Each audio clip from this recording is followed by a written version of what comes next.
Hello all. I hope everyone is doing well. Can't think of any major things happening in the world today that I haven't already covered, or at least major things that I will talk about, at least for the time being. But anyway, in my last video description, I made mention of a follow-up video, and though this one won't be titled as a number 2 or a follow-up video or anything like that, know that it's based partially on the last video. I'll link it in the description below, and I'll link this one in the description of that video. So, now that we've got those formalities out of the way, and also, like the video, subscribe to my channel, don't forget to hit the bell. I don't make any money on these things. I'm not trying to. It's not my goal. I just simply hope that Yahweh uses the things that He speaks through me to teach others. Yahweh's will be done. So anyway, the last video was War and the Bible, or War in the Bible. I think the title is War and the Bible. Like I said, it'll be linked in the video description. But I said in that description, and sorry, I need a reference here, that I was going to go over follow-up video concerning some of the possible reasons for certain battle strategies. Is one thing that I say. Alright, well, hopefully I'll pick up some things here that I didn't cover in the last video, but there are some particular battle strategies that are mentioned in Scripture. And not only strategies, but outcome goals. And naturally, one of the outcome goals was to clear the land of its inhabitants to allow Israel to move in and, possess the land. So, obviously that was one of the goals, but that, and it may even have been the primary goal, but it wasn't the only goal.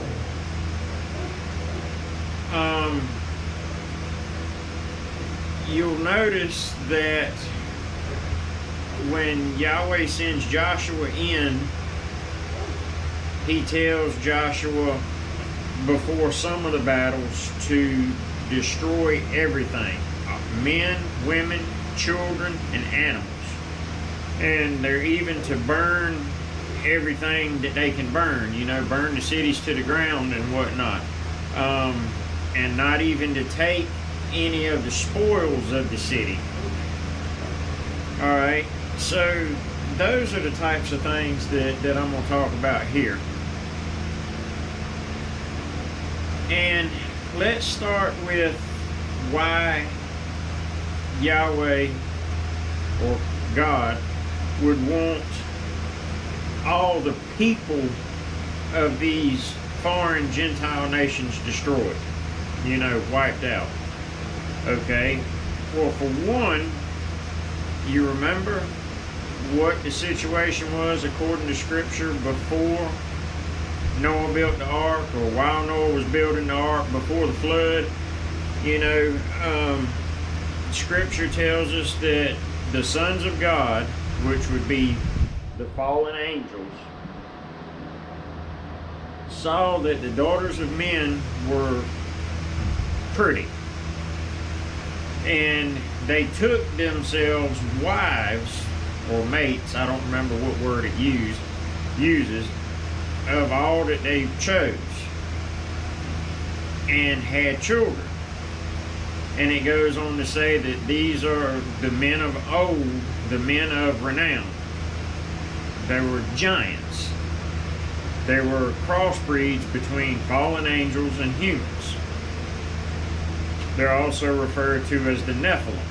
Alright, so that is a very large part of the reason that the flood happened, but it's not the only reason. You know, other reasons would be because the people, the normal human people that weren't crossbreeds with angels, were corrupt and evil. They chose evil and rejected Yahweh. So the simplest thing to do was to wipe them out. Alright, so fast forward to when Moses and Joshua, after they come out of Egypt, are making war against the other nations, the Canaanites and Amorites and, you know, so forth and so on. I don't even remember all the national titles or names of the nationalities, or, you know, whatever. But they were also infected, because Scripture tells us that there were giants in the land before the flood, but it also says, and after that. So there were still giants in the land. In fact, there's one specific giant that's named in the time of Joshua. I think it's Ammon. No, that's the one who, I don't remember. I'll look it up and post it down below. Matter of fact, I'll put it up over here when I go editing the video. I'll put the scriptural reference in the name, and then you can look it up and read about it. But Scripture goes on to say that he had sons, and it refers to some of his sons as giants. Well, we also know that Goliath and his 4 brothers were giants. So they were Nephilim. So the point and purpose of wiping out man, woman, and child in these nations is because they were all genetically defective because of being crossbreeds. But, you know, assuming that there are going to be some arguments from people about that, because there's a lot of false teachings about what the Nephilim were. You know, and they're just, I'm not even going to get into those here. But let's just say, for argument's sake, that one or more of those nations were not Nephilim infected. Let's just say they were normal, regular humans, right? Genetically speaking. They worshiped false gods, okay? And we know that the false gods are either fallen angels or Nephilim. You know, take Hercules from Greek mythology. You know, Hercules was a Nephilim. You know, he was big, he was strong, and, you know, that's where a lot of these mythological stories come from in ancient Greek and Roman mythology and Norse mythology and stuff like that. They're stories that are passed through generations of mighty beings that lived all that long ago. But, you know, again, to get back on point here, let's just say, for argument's sake, some of those nations were normal, regular, genetic humans, all right?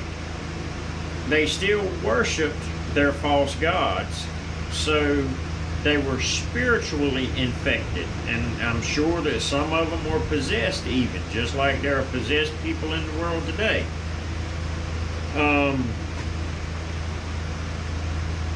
So you destroy the men because the men were unrepentant and worshiped their paganism, but their wives also were defiled with that same paganism.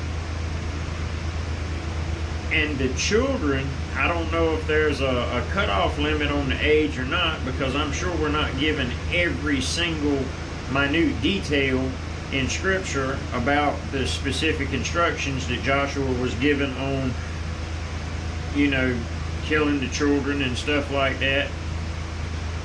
But imagine a child that's 13 or 14 years old that just adores their parents, you know, and the nation goes to war with another nation, you know, the child's dad goes out and is killed in war, all right, and then Israel comes in and, following Yahweh's instructions, kills the mother, all right. Well, what happens? This child becomes bitter and dreams of nothing but revenge against those who destroyed it or destroyed its parents. Well, if you've got a nation of thousands of children, you know, born to thousands of adult couples that were killed, then they can actually grow into a formidable fighting force filled with hatred and a desire for revenge. Now, newborn babies, I don't know if they would have to have been destroyed or not, being normal genetic people. You know, again, that's part of the details I was talking about earlier that we're just not given. But another possibility in there is, imagine you're talking about toddlers, or, you know, anything between the age of being newly born on up to 5 or 6 years old, when that revenge and attitude of hatred and anger can be counteracted, can be trained out of the enemy's children.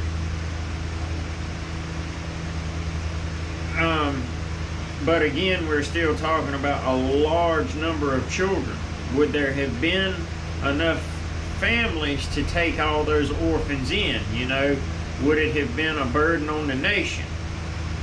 And remember, this is just speculation, and I'm just talking about things from a practical standpoint. You know, I'm not cold and heartless, and if I were in a position to be able to adopt some children, I would be glad to do it.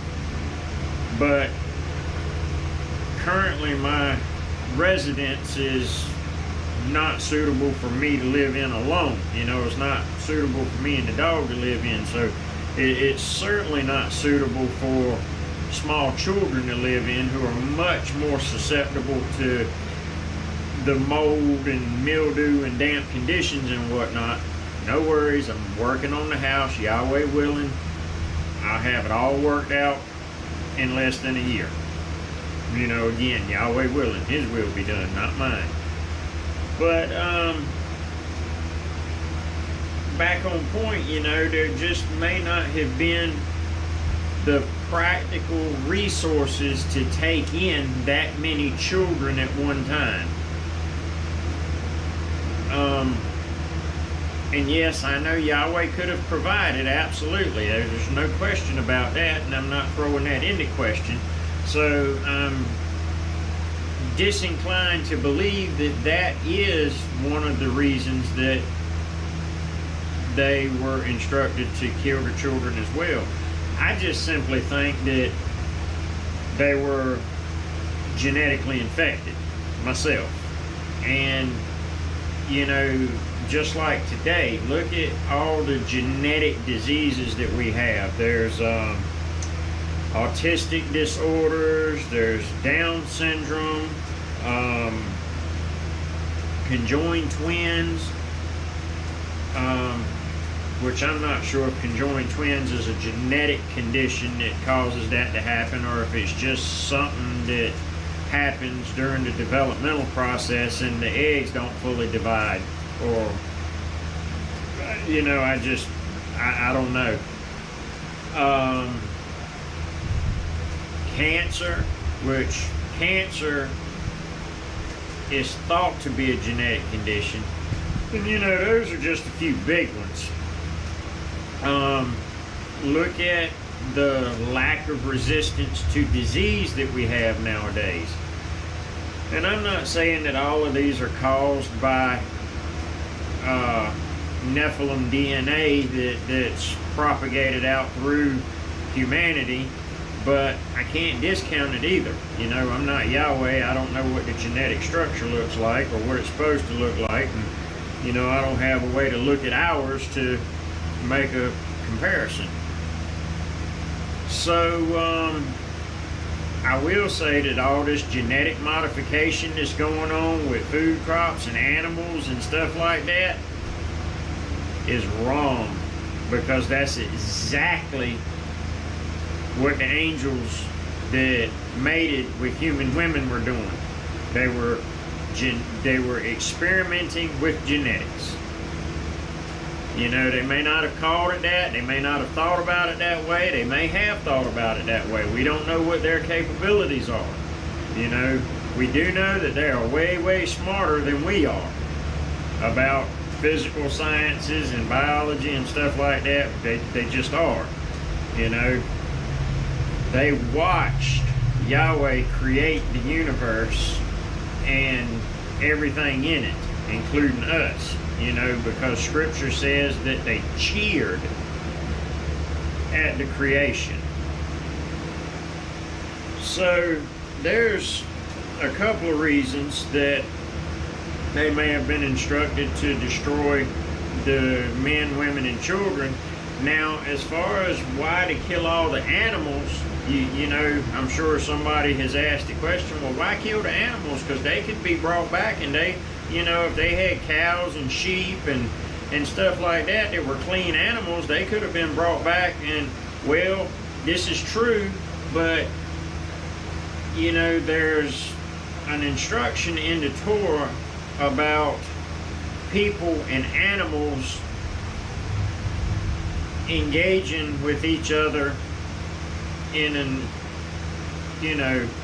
fornicating with each other. There you go. That's a good way to say it. And maybe the children will be okay.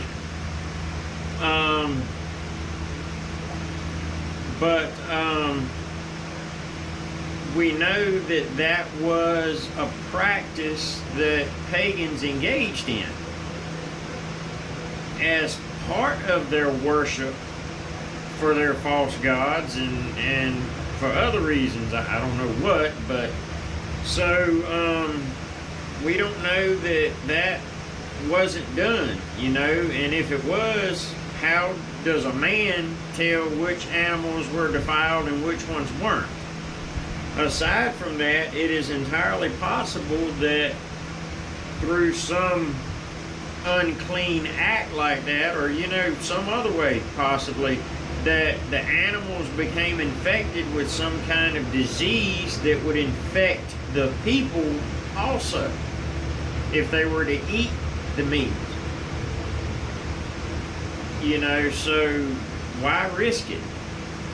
Israel wasn't lacking in animals to provide for their own selves, so why risk it? Just go ahead and destroy the animals.